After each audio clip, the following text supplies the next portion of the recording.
So good afternoon. I know you're really here to hear the speaker who's going to give you the answer to the best kept secret, but I have the privilege of introducing Dr. Stephen Hwang. He is a practicing physician in general internal medicine here at St. Michael's Hospital. He is also at the Center for Research on Inner City Health. He was actually the very first scientist who was hired at the Center for Research on Inner City Health back in 1998. He also holds a research chair in homelessness, housing, and health. He has worked in the community as a physician for people who are homeless, and he's been doing that for more than 20 years in Toronto and elsewhere. And his research studies have focused on health problems and access to health care among people who are experiencing homelessness and connections between housing and health in particular. So you're probably going to hear some of that today. In addition to his numerous positions here at St. Mike's, he's a professor of medicine at U of T and the director of the Division of General Internal Medicine. He's a busy guy. He received his MD from the Johns Hopkins School of Medicine and his MPH from the Harvard School of Public Health. So without further delay, I'm going to let Stephen take over. Thanks, Pat. Can you all hear me okay? Okay. So I just want to, I've got a little bit of a lowdown on the audience, but I just wanted to kind of get a sense of who you are. So I understand that many of you are in high school. Is that right? So could I just get a show of hands of who here is in high school? Just want to get a sense, okay. And I understand there are a number of people here who are also volunteers, is that right? And then there's some just interested members of the public or other people who have come, I gather. I guess that what I'm going to be talking about is something that will hopefully interest you and entertain you and not bore you. I always say that people have two goals when coming to these talks. One, I guarantee you will have success in achieving the goal, which is that you've gotten a free slice of pizza. So I can guarantee you achieved goal number one. But goal number two is I'm going to talk a bit about what I call, in an effort to just kind of provoke some interest, what's the best kept secret, what really determines your health. So I'm going to talk to you about something that people often don't think about. So hopefully the slides work. Okay, so when you look at the title of the talk, what really determines our health? What do people normally think of? When people are asked what determines whether we're healthy or not, we often think, okay, what's going to make me healthy or not, right? So what are the things that we hear about, that people talk about, that are supposed to be things that determine whether we're healthy or not? I'm just going to answer my own question because I know that sometimes people don't like being called on. But I hope that these are some of the things that have come to your mind when I raise the question, okay? So, of course, everyone knows, oh gosh, well, smoking's really bad for your health. What's really important is to not smoke or, use other substances in a way that might harm your health, right? So what else might people think of when they think, oh, what determines whether we're healthy or not? Oh, well, everyone knows it's good to exercise, and people who don't exercise put their health at risk, and so being fit and health and exercising regularly, that's really important. That's what determines whether we're healthy or not. If you think about it, the other thing that we hear a lot about is healthy eating, right? Eat your fruits and vegetables, watch what you eat healthy food, and that's what's going to determine whether you're healthy or not. Another thing that might come to mind, especially given that we're here at a hospital, is that what's really important is to get good health care. Like we need to have good doctors, good nurses, good hospitals, so that when we're sick, we can get the treatment that we need. And there's always something in the news about some cool new drug or some nanotechnology or some robot that's going to make our health better, right? So the other thing that, of course, you read about and study about in high school and in health is genetics, right? So a lot of people think, well, gosh, what makes us healthy or not is it's in our genes, and to a large extent, we can't control that at all. And so it's really out of my hands, right? So I'll focus on these other things because really what makes a big difference is our genes. But I'll make sure I take care of all these other things. Okay, so I'm not going to talk, I'm going to suggest to you that none of these things are perhaps what's the most important thing to think about. These are all important, but they're also important in a way that we often don't recognize. So let me explain that. So you've heard that I'm a researcher, a physician and researcher, and I focus a lot on homelessness and people who have inadequate housing. So this is a picture taken in Toronto not long ago. Okay, so I want to ask you, if a person lives in a building that looks like this, in a neighborhood that looks like this, in a neighborhood where, and I'll get into further details, but say there's perhaps high rates of crime, low availability of like recreational facilities, do you think that that person is going to be, the key to that person's health is that they just got to not smoke and eat healthy food? Just tell them, you know, you really need to watch your health behaviors and you will be healthy. So I think that we all intuitively realize that when we look at this scene, and actually having worked in both the US and Canada, I can tell you that this is kind of like, this is like a good social housing project, right? Like there are ones that are far worse than this, especially in the US. That this environment is not one that's conducive to any person having good health, regardless of how hard they individually try to work at it. Now, let me show you another picture. Imagine you live in this neighborhood, and the Freshco is, if you don't know, it's a grocery store. If you lived in this neighborhood, in these buildings, do you think that this would be conducive to your health, more conducive than the picture that I just showed you? So the point here is that one's neighborhood, one's environment, the society that you live in has an enormous effect on your health. And this is something that, although we recognize intuitively, is also something that is scientifically demonstrable. So I'm going to show you a couple of slides that are kind of researchy and sciencey, but they're really here to illustrate this point. So one of the factors that determines people's health is how much money they make. So, and this is a really well-known phenomenon, and I'm just going to illustrate it with this slide. So, and actually it's quite appropriate for people who are about 25 years old. So imagine you're 25, and I ask you, what's the chance that you're going to survive to be 75 years old?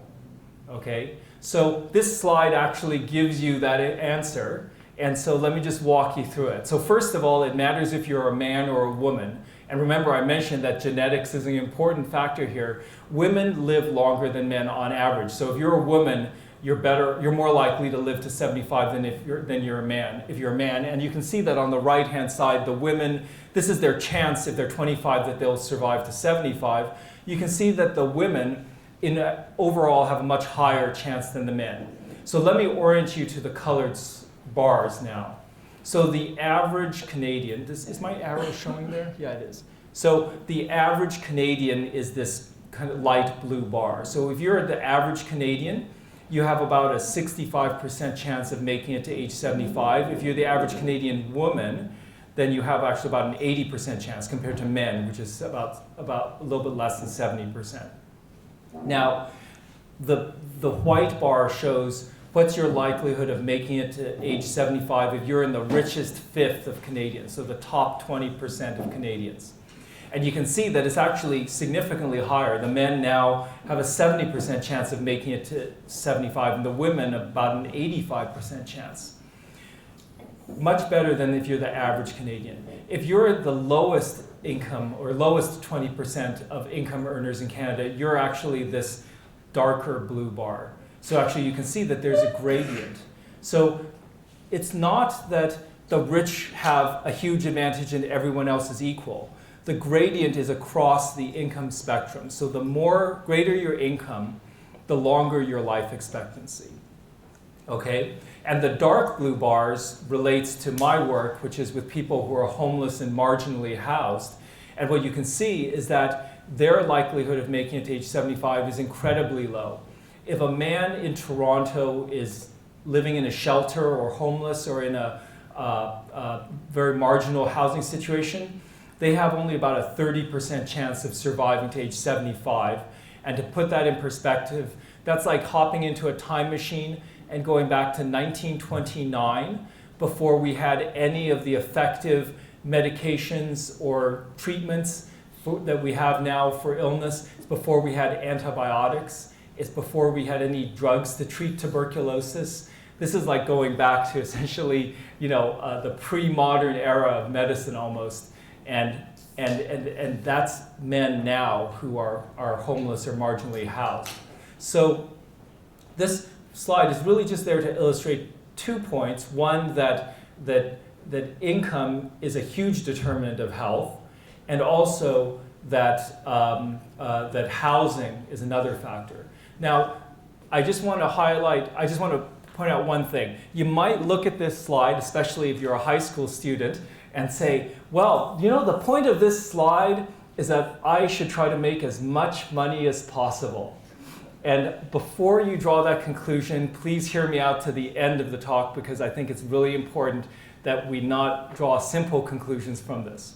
So, the point here is that rather than thinking about what do I smoke? Do I eat healthy food? Do I exercise? Do I go to see my doctor? We need to be thinking about what is really the answer to my question. What really determines our health are the social determinants of health. The primary factors that shape our health and also determine who is healthy and who is not in our society are not primarily medical treatments and lifestyle choices, although those are important, but they are living conditions that are imposed by social structures that we create in our society. And there's a couple of references just to a couple of classic documents and reports that are really on this subject, on the social determinants of health. So, just to be very specific about what some of these social determinants are, I've already talked to you about income. Early childhood development is huge. So hopefully, all of you who are young in this room, you're off on an outstanding trajectory in your lives. But you have to realize that rather than saying, gosh, I'm off on a good start because I'm working really hard or because I'm doing the right things, a lot of your health for the future was determined back 16, 18 years ago when you were a little baby, when you had the right childhood environment, when you had the loving relationships, the stimulation, the support of your family, your caregivers, and your teachers, and that has a huge impact on your health for the future. Your education has a huge impact on your health. Whether or not you are employed has a huge impact on your health. Related to all of this, whether you are under a huge amount of stress or whether you have a sense of control over your life. And while we talk a lot about poverty, I think the essence of poverty, which is hard for those of us who haven't experienced it to understand, the essence of poverty is a sense of lack of control over one's life. So that's really critical. Food, I've mentioned, is also an important determinant, but we have to think about it, and I'll get back to this point, not just in terms of personal choices, but in terms of the social structures that determine whether or not we can eat healthy food. I've already mentioned how housing is incredibly important, and now this is very important, social exclusion. So I think we all realize that there are individuals and groups in our society who are treated generally worse than others. They are stigmatized, there's bias against these groups. We see this, you can see this every day in the media, that this is a very real, we see news reports that this is a very real phenomenon, and it occurs in our society just as it occurs in every society. And being socially excluded is has an extreme adverse effect on people's health.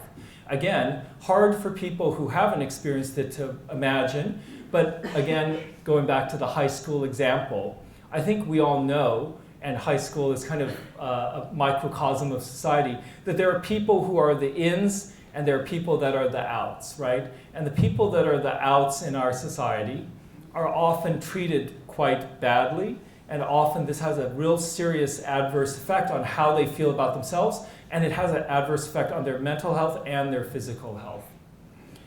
So, I'm going to show you this really complicated diagram, not because I want to bore you, because I know that whenever people show diagrams like this in school, people kind of instantly zone out, but because it's really, really important that I explain this to you, because it's kind of if you remember not the details of this diagram, but the take-home points, you'll understand why the social determinants of health are so important. Okay, so on the far right-hand side is people's health and well-being. And that's what we're talking about. What determines whether people are healthy or not? I think that we're all familiar with the fact that things like our living conditions, our food, our behaviors will affect our health. Okay? And we're also, I think, aware that stress and anxiety and other psychosocial factors can affect our health. So that's the first step in understanding the social determinants of health. So yes, all of these things have an impact on our health. And yes, as I've pointed out, health care, while it really helps people who are sick, is not really the key to keeping people healthy. The key to keeping people healthy is here in these what are so-called intermediate determinants of health. But what we have to do then is step back from that and say, okay, so why do people have living conditions that are completely the opposite of what they need to be healthy? And so you have to step back in this diagram to that second column there. So we're working our way back, and we're looking not just at the causes of ill health, but what are the causes of the causes. And so you have to realize, as I've mentioned already, that your position in society, whether your class, your education, your occupation, your income, have a huge effect on your health, primarily through these physical and psychosocial factors, but also because of this thing called social cohesion and social capital. So I don't want to get into that into great depth, because that's like a whole hour's discussion in and of itself. But it's really important to realize, rather than thinking about health as something that's just about me and my health, health is something that we have collectively as a society, as a neighborhood, as a city. So think of health as something that it's not just mine, it's something that actually, it's something that we share together. So the way to think about this is social capital. So social capital is the concept that, you know, we by trusting each other, by working together, we can accomplish a lot more than us working or doing things completely on our own and saying, well, I don't trust you, I can't count on you, I'm just gonna count on me, and I'm gonna take care of myself, and then when I get done, I'll get done. So I think we all realize that working as a team with the trust that's necessary to work as a team, we can accomplish a lot more in society. And economically, that's obviously true, right? I mean, like, so think about businesses. What is a successful business? It's not one person just working really hard, right? It's a group of people working together for a common cause. The idea of social capital is that this applies not just to money, this applies to human relationships, that it's our ability to work together collectively towards a common cause because we have trust in each other, and because we value each other as people and as members of our community, that we can accomplish much more. So that is an important factor that drives this equation, and I'll get back to that in a minute. And then the last thing to realize is this first column, and so this is the socioeconomic and political context. So this is about the social policies, the government policies, the public policies, the culture and societal values that actually drive the socioeconomic distribution of wealth in our society and socioeconomic class, and whether or not we have social cohesion and social capital, that then drives this. the factors, the intermediate determinants. So you really have to understand, so if you can just remember this and remember that you have to not just stop at the first block, the second block, or the third block, but you have to really work your way all the way back to understand that this is an issue. So I'm going to actually just briefly illustrate this with a couple of slides. So first with a kind of a researchy slide, and then with a more kind of like a more of an illustration, which the photograph, the picture tells 1,000 words. So remember, this is just a very specific illustration of what I've tried to convey to you. So we all know that smoking is incredibly bad for your health, right? So that's a given. And so you might say, okay, so the key thing for your health is to decide not to smoke or to quit smoking if you are a smoker. But what this graph shows us is that what determines whether or not people are smokers or not? And actually, I can tell you with pretty high probability if you're a smoker or not, and all you have to tell me is how much education have you attained? And this obviously doesn't apply if you're a high school student, but you can see that if you complete, well, it is more as an adult, so as someone who's past the stage of being, in school. But if your final educational attainment is university, your chance of smoking is only about 10% compared to about 35% if you don't finish high school.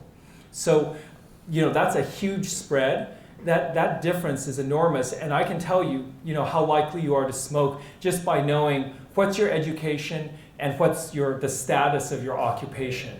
So this is just to show that, yes, it is a personal choice, but it's also incredibly driven by social forces and the milieu that you work in and your position in society. So, and again, this I think we all know this. It's kind of like the fact that we know that there are certain health conditions that are inevitably kind of stacked against people who have low socioeconomic status. So it's just important to realize that the point of this is that it goes beyond just individual level decision making. It's a societal process. So childhood obesity is a big problem. So I just show this slide because this is an image that I think really captures the point that I'm trying to make about what determines whether we're healthy or not, right? So we all look at this picture, and I think most of us kind of, the first time you see it, you're kind of like, it's kind of shocking. You kind of go, oh my gosh, look at this kid. It's like, what is he doing? He's obviously making the wrong food choices. He's obviously, not exercising. He's probably playing too many video games. What is his mother and father thinking, right? This boy and his family have made a lot of bad personal health choices, right? I mean, I think that's what our gut instinct tells us when we look at this photograph, okay? But I can tell you that if you take the approach that I suggested we should take, so if you walk back, yes, there are personal health behaviors that are driving this, but what are the socioeconomic factors and the structural factors that are driving this? So this is an interesting one because actually, this is a little bit different than what I was suggesting. Is it poverty that's driving this? Actually, interestingly not, because I would suggest that, based on the picture, this is not someone who's living in abject poverty. But this slide is an example of the fact that you have to walk it back, as I showed you in that diagram, to the structural, social, and policy implications that are driving the social determinants of health. So let me ask you a question. Which two corporations are making billions of dollars a year in profits by selling food to kids that makes them obese? So you can see their logos in this picture, right? So if you think about it, there's more than just a person making bad choices here. There is a whole economic system. There's a whole corporate structure here of corporations whose goal is to maximize profits. And the only way they can maximize profits is to sell more food to more people, push more calories out the door. And essentially, this is actually a successful business model. right? This is success from a corporate perspective. So they may try to convince you that no, we want people to be healthy, but the truth is they can't make a lot of money if people are going to make healthy choices. They can only make a lot of money if people make unhealthy choices. So not to demonize corporations altogether, but actually, has anyone ever wondered why are soft drinks so ubiquitous in our society? Why do people drink so many soft drinks? So, so there's two factors here. One is that we are genetically programmed to love sweet things, right? So we like drinking sweet things, eating sweet things. It's nice, it tingles our taste buds, we like it, right? So there is that genetic predisposition that we all share, rooted in our ancient history, right? But why is it possible to make a fortune selling sweet drinks to people? So first of all, it's pretty simple. You can put a little sugar and a little flavoring into some water and sell it for 200 times the cost of making it, right? But have you ever thought, why is the sugar so cheap? So sugar is incredibly cheap in our society. It's partly because we underwrite the production of corn, and corn is converted to corn syrup, which then drives the production of foods that are heavily sweetened. So I don't know if you realize it, but the obesity epidemic corresponds to a period in which government policy underwrote or subsidized the production of corn products, including corn syrup, which produces this huge excess of calories available for sale at an incredibly low cost to the producer and high profit. So this is just, again, a picture that helps you to understand why we have to understand that social determinants are really as important or even more important than individual choices. And that's, again, the point of this slide. So I realize the slide may be hard to remember, but just remember the picture of that boy, and I think you'll understand it better. Now, I said to you that, remember when you looked at that slide of life expectancies and it kind of went up as income went up? I said to you, okay, so don't jump to the conclusion that the take-home lesson from this talk is earn more money because that's going to be good for me, okay? So let me close with this point, which is that it's not just about how much you earn or your status in society. It's about how we distribute wealth, income, and all the things that we value that are not necessarily monetary, but let's focus on the monetary ones for now, how we distribute them in our society. So I think for those of you who have traveled to other countries, I think you realize that, so countries vary dramatically in the way that they I would say, what they value, in what their culture says about themselves. So we vary from country to country. Some countries put a great value on equity, on fairness, the idea that I should not be, ultra-billionaire while people are starving on the streets. And other societies, in contrast, value individual opportunity, the chance for you as an individual to make it big, to live large, to be a huge success without government interfering with your ability to thrive and prosper. So that is not a scientific decision, that's a value-based decision about whether or not things like, what is the proper role of government? Should government seek to maximize individual opportunity by essentially leaving its hands off of the economy, a laissez-faire approach? Or should it actually be actively seeking to redistribute opportunity and wealth and material goods across society? So interestingly, and what you can see in this slide is two things. One is that, as I pointed out, there's huge ranges of income inequality. So just to orient you to this, on the left-hand side, on the x-axis, you can see, and it's hard to read, I know, but there are countries that actually have relatively low levels of inequality, meaning that there are relatively few people who are at the very bottom and relatively few people are at the top. There's more evenness of the distribution of wealth. And examples of those countries include Japan, Norway, Sweden, Finland, Belgium, Denmark. Okay? And then there's more countries that are more in the middle. These are all developed countries, so none of these are poor countries. In the middle are countries like Canada, and then we're right in the middle. And then if you move over, you see countries like Ireland, Greece, and then further up you see the UK. And then way up on the right, at the top right-hand corner is the US, which of all the developed countries has actually the most unequal distribution of wealth of any developed country. So what we see is that no matter how you measure health or social problems, so you can say, let's look at life expectancy, let's look at literacy rates, let's look at infant mortality, homicides, teenage births, obesity, mental illness. No matter how you measure health or social wellness, what you see is that in countries that have huge inequalities, those health and social problems are worse. And in countries that have less inequality, the problems are lower.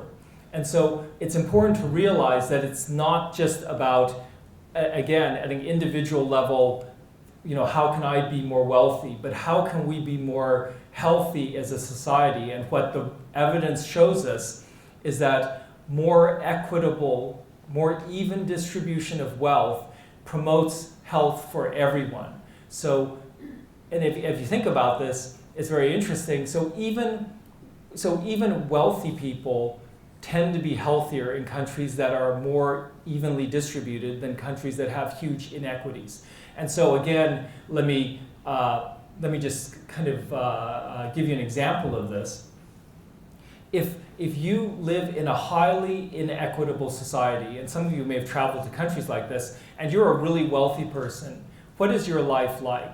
So yes, you live in this gorgeous house and you have servants and cars and everything. Has anyone ever traveled to a country that has high wealth inequality? So what do people live like in those countries who are wealthy? Well, I guess they would try to exclude themselves. Yes. Feel more secure that way. Right. So actually the classic, what you see is that the people are typically living in these gated communities. They've got, the extreme is that their children travel around with security guards because they're constantly fearful that they're going to be robbed or kidnapped, right? So, there's a downside to living in an inequitable society that applies to all of us. That not just the wealthy, not just the poor, but all of us. So it's really important to realize, and I'm going to close with this final slide, to realize that yes, individual behaviors are important. Yes, what we eat, what we drink, our healthcare are important. But you have to think back, and remember that diagram, you have to think not just to that level, but you have to think about income and education and occupation. And then you have to think, okay, what are the structures that are creating those opportunities or lack of opportunities, not for me, just for me as an individual, but for us as a society. You have to think upstream. So that's the most important thing. That's the best kept secret about what determines whether we are healthy or not. And this picture is just an illustration of this fact. So let me explain to you what the point is of this illustration. This is the city of Chongqing in China. Okay, as you can see, it's situated on the Yangtze River, which is one of the great rivers of China. So one day, the people in this city woke up and the river had turned this blood red color, right? This kind of sickening red color, and that you can see it in the photograph. That is the real color of the river. It's not photoshopped, okay? And so we might look at this and say, oh my gosh, the water is polluted. We gotta find out what's the chemical in the water. If someone gets sick, then we're gonna have to take them to the hospital and treat them. If someone swims in it and gets a rash, we're going to have to take care of that. Maybe we're going to have to bring in fresh water for the city for people to drink because we obviously can't use the water from the river. Okay, that's kind of the thinking that we're used to thinking when we think about health. But when you look at this picture, let me ask you, where is the problem? Is the problem in the city? Now, where is the problem? The problem is upstream, right? And the problem is the factory that created that dumped the contaminants into the river that turned it this color. So it's really important to realize, yes, we need to treat the people that are sick because they drank or swam in the water, but we need to think upstream. What are the factors that are driving this unhealthy situation? And to realize that, yes, it is a daunting thought to think that it's not just something I do for my health, but it really is the most important question we need to ask. What can we do as a society, not just what can I do for my personal health? So I hope that this has helped you understand the social determinants of health. I'm happy to take questions. I'm happy to have a discussion. And we have, I think, about 20 minutes, is that right? So, yes, we ended 1, is that right?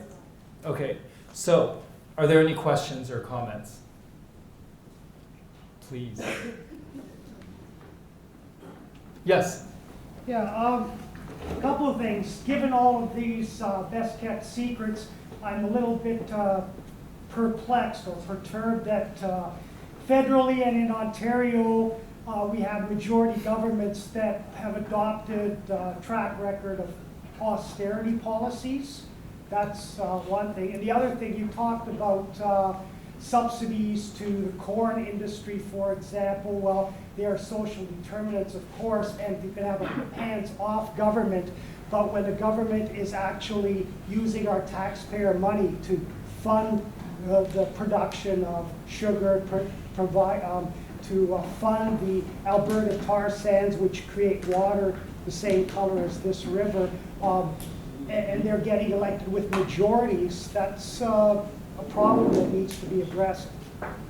Yes, so it's a great question. So let me actually put this, I think, and I'm glad that there's high school students here, because really, this is something that I hope you will think about, because this is really about what kind of world will you inherit and what kind of world do you want to create, because none of this has to be the way that it is. But it is about what do you value, right? So this is not a scientific question, as I think you've pointed out, right? So, should the government essentially say, look, we don't want to we don't want to collect taxes or spend money. We want to just let you earn your money. You have all your money to yourself. We're not going to do anything. That's not a scientific question. That's a kind of a philosophical question. That's a question of your worldview. And so it's really important to realize that I can't convince anyone that they should have a different policy with my slides of life expectancy and illness and obesity, because it boils down to not what is the effect, but what kind of world do we want to live in? What kind of government do we want to have? And so it's a philosophical question. Do you want a government that says essentially, look, I'm not going to tax you, because taxes are a bad word, and then I'm not going to spend anything, and I'm going to cut an austerity kind of approach? Or am I going to actively trying to make the world a better place in an efficient way, but essentially spending money is not necessarily a dirty word, right? I mean, so which of us in our lives would say, the goal of my family is to spend as little money as possible? Right? I mean, would that make sense? That, you could adopt that approach, but that would be a pretty miserable family to live in. But I can't tell you that that's the wrong way to run a government. That's a question of values. I can tell you I think it is a wrong way of running a government, but we have to tell people that not on the basis of science, because science just tells us it's not a healthy way to run a government. But what we have to say is that's not the kind of world we want to live in. We don't want to live in this kind of world, right? We want a government that actually prevents corporations and companies from polluting the water, right? That's the kind of thing that we have to decide, and it's a political and social decision. It's not a scientific or medical one. And that's why I think it's really important that young people think about these issues. Yes? Just out of curiosity, were Aboriginal reserves taken into So for my data, my study was in Canada and it would include Aboriginal people. So obviously people who are Aboriginal have much poorer health than the general population. And that is, that's clearly a result almost entirely of social determinants of health. So yes, when you look at that, that's an additional factor. So even controlling for, income and education and all those other factors, Aboriginal people have poorer health. So that's a huge issue in our society. Yes? Which one? With income mapped against levels. Yeah, sure. So it's stratified by status.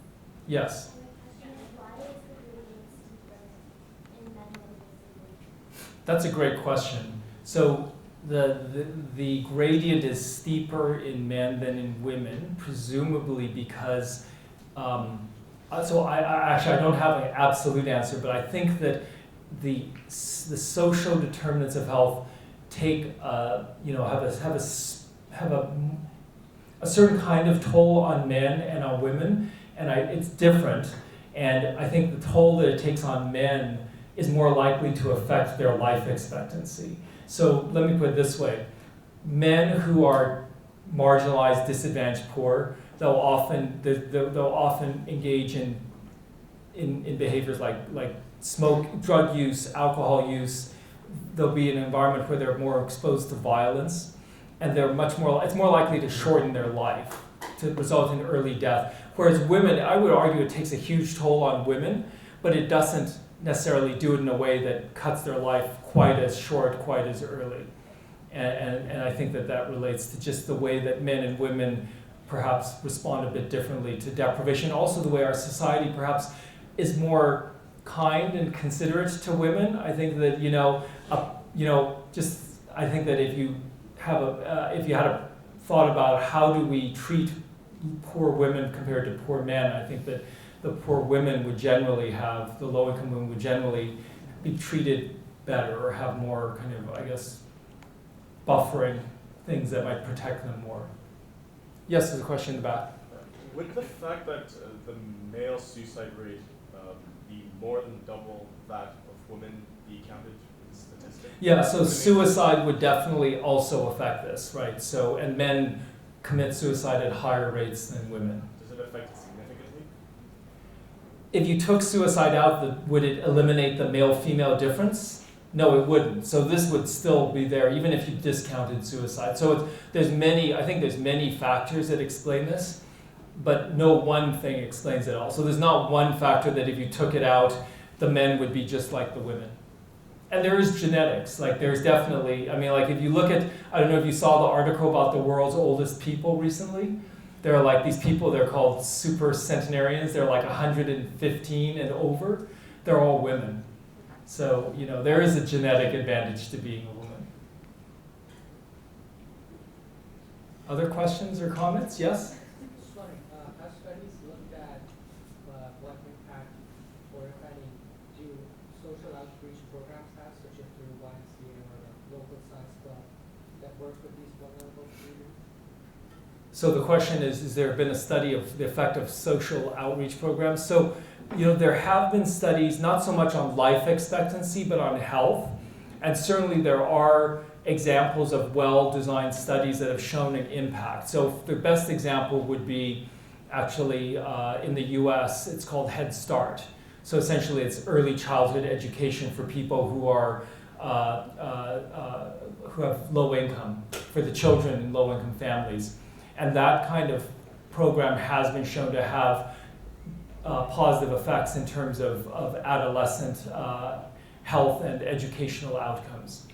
It's much harder to show a mortality effect, because if you think about it, if you think about what affects you over a lifespan, it's an accumulation of a lot of things. And if one program changes one little thing, it certainly can have a positive effect on people's life, but you really have to change more than just one thing to prolong their life, significantly. Question? Yes. Just out of curiosity, when you're looking at like the incidence of like smoking and comparing it to the level of education, Yes. was that a cause and effect relationship or just a correlation? That's a great question. Is that cause and effect or correlation?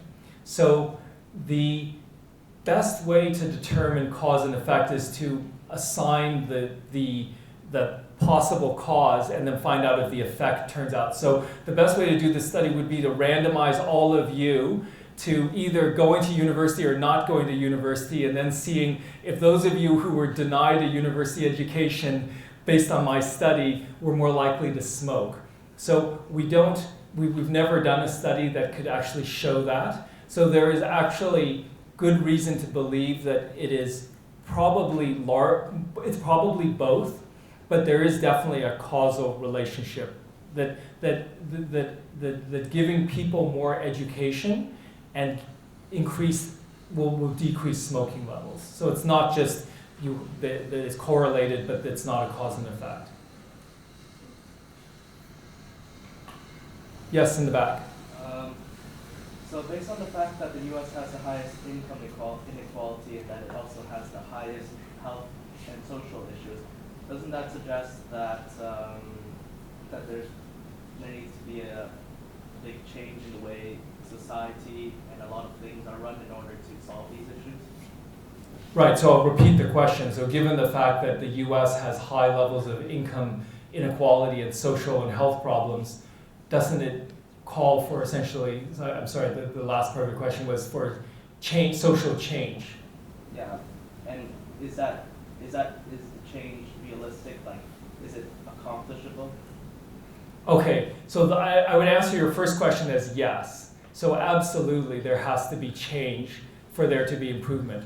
Is it possible? So this is a question I should ask you. So is it possible, or is it hopeless and we should just get on with our lives and give up on trying to make the world a better place? I think that the answer is, and I'm talking to the young people in the room, if you decide that it's hopeless, then it truly is hopeless. But if you believe that it is possible to make a change, then it is possible. So, I mean, I think that, just to use an example that's in the news, I don't know if most of you have seen the video of the police officer shooting the guy in the back as he ran away from him, right? I think most of the people have seen that, right? I mean, it's like just gut-wrenching to watch that. So we could say, well, that contributes, that's a great example, so you have, that's a factor that contributes to poor health and mortality, right, in the population in the US. It's not insignificant either, actually. You could say, well, that's just the way it is. There's nothing we can do to change that. But you got to look at that and say, no, that's not true. We can change things, but it's not going to be easy. And there are going to be some people who kind of say, no, I don't see any problem. We're doing things right the way it is now, and we really don't need to change things. So I think that you have to realize that these kinds of changes are possible, but they're not going to come without struggle, without conflict, without protest, because frankly, there are vested interests that kind of like the way things they are now. Okay, so I think that we have to look at it and say, look, do we want to make things different? Yes, then it is possible, but it's not going to happen by just saying, oh, I wish the world were better. We're going to have to actually take a hard look at where are the things that where can we collectively and individually make a difference. So, but it's not an easy question. It's a great question to ask yourself. And ask yourselves, not just individually, but you and your friends. Are there any other questions? Yes? On the slide where you put the correlation of, I'm not quite sure what it was wealth disparity and the index of This one. various things, yeah. Couldn't the lower index be attributed to the fact that, for example, the 1%, the top 1% in the US is very rich at the expense of the bottom 40, for example. So you could argue, couldn't you argue that that wealth disparity just creates a bigger demographic of poor people, and as such, that's kind of arguing the whole individual approach. So that's a great question. So let me just rephrase your question, repeat your question because it's a great question. So the question is it possible that this relationship between inequality and poor health is simply because in unequal societies there's more poor people and poor people have poor health, right? Is that kind of the question? Yeah. In other words, like with the 1%, the top 1% in the US have a lower, be lower on the index as the 1% in Japan or in Canada. So that's an interesting question. That actually, it turns out that that's definitely not the case. So it's not being driven by the top 1% being healthier or less healthy. So but to answer, I think the question that you're raising, it's not just about the fact that inequality results in there being more disadvantaged or poor people. So you might look at this and say, well, this is not, it's not that inequality is bad, it's just that in unequal societies, there's more poor people and the poor people are sicker. So careful analysis has shown, and it's like, this is like a whole, people that have devoted their whole lives to studying this, hundreds of people, thousands, that have shown that this is not the case, that in fact, it is not just driven by the people who are poor. What's happening is that across the entire society, people are less healthy. So it's interesting. So so I'll just talk about the kind of the middle class, right? Because we also talk about the middle class, middle income people. So when you look at these societies, so-called middle class people in high societies, countries with high income inequality are less healthy than middle income people in societies with more equal distributions or equitable distributions of wealth. So it actually affects everyone. So I guess the important thing to realize is that it's not just on the individual level that, oh, so I could live in the US and as long as I'm not one of the poor people, I'll be fine. It actually affects everyone. And I think that, you know, if you spend time in a society that is either highly equal or highly unequal, you'll realize that there's something different in that society, and it's like you can feel it, even though you're not the top 1% or the poorest 1% either. You can feel it, and I guess that's very qualitative and very, you know, kind of anecdotal, but it's actually borne out by the data. I hope that answers your question. So the 1%. The top 1% in the US would be less healthy than the top 1% in Japan?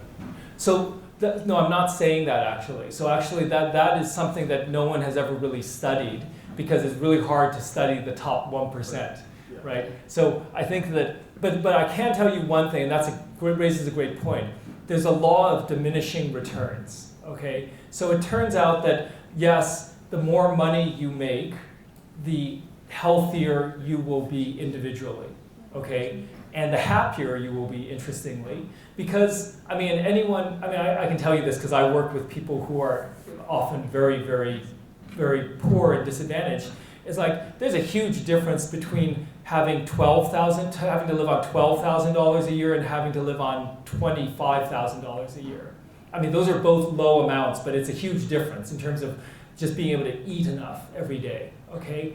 But, you know, if you think about it, how much more happiness does money buy you, right? So it turns out that this has been studied, that actually it kind of tops out at about $70,000 US. So it turns out that once you earn a certain, you know, moderately high amount of money, but not a gigantic amount of money, those additional millions of dollars don't make you happier or healthier. So let me tell you, like, I don't think that being, the founder of Microsoft or Google makes you healthier than being kind of, someone who earns $100,000 a year. There's essentially, it kind of makes sense, right? Like, what do you do with your second $1 billion? You can buy a nicer car, but it's not going to make you happier and it's not going to make you healthier. So in a way, what happens is that the top 1%, as they gain more and more wealth, actually, it's adding relatively little to their well-being, and it's actually draining well-being away from the rest of society. And that's kind of one way to just realize that this makes sense, kind of just on an intuitive level. Other question? Yes.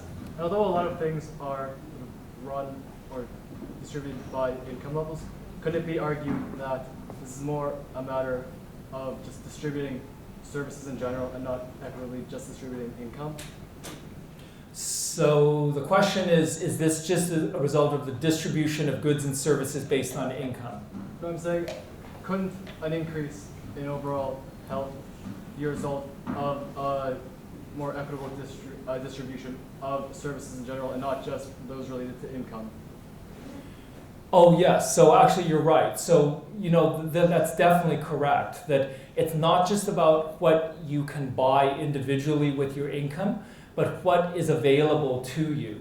So let me just give you a very simple example. Okay, so there are cities in North America where you could be living in like a low-income neighborhood. There's no park. Like basically, there's like empty lots. There's abandoned buildings, but there's no park. There's no playground. There's no swimming pool. There's no, there's like, if you're lucky, there's a basketball court, right? So those are not things that you buy, but those are things that are available to you in your society, right? And the extent to which your society makes it available to you, the government really, that can affect your health, right? So actually Canada, or Toronto certainly, is a city in which you could go not so far from here in a very low-income neighborhood and there's a beautiful recreational facility. I know the time's up. So, and that is really important. I mean, that is an opportunity provided to people who, I would argue, deserve it just as much as any of us do, right?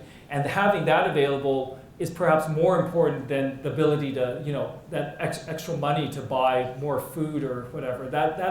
So it is about just services, not just what you buy with your own money. That's the idea of the commons, right? It's stuff that we share together. It's like, it's not stuff that I own, like the park. We all agreed that having parks is a good thing, but no one owns the park. So I know we're out of time, so I'm going to stop there. I'm happy to take questions outside the room or up front. Is there someone coming into the room? So I'm happy to take questions outside if anyone wants to have a follow-up conversation. Thank you very much.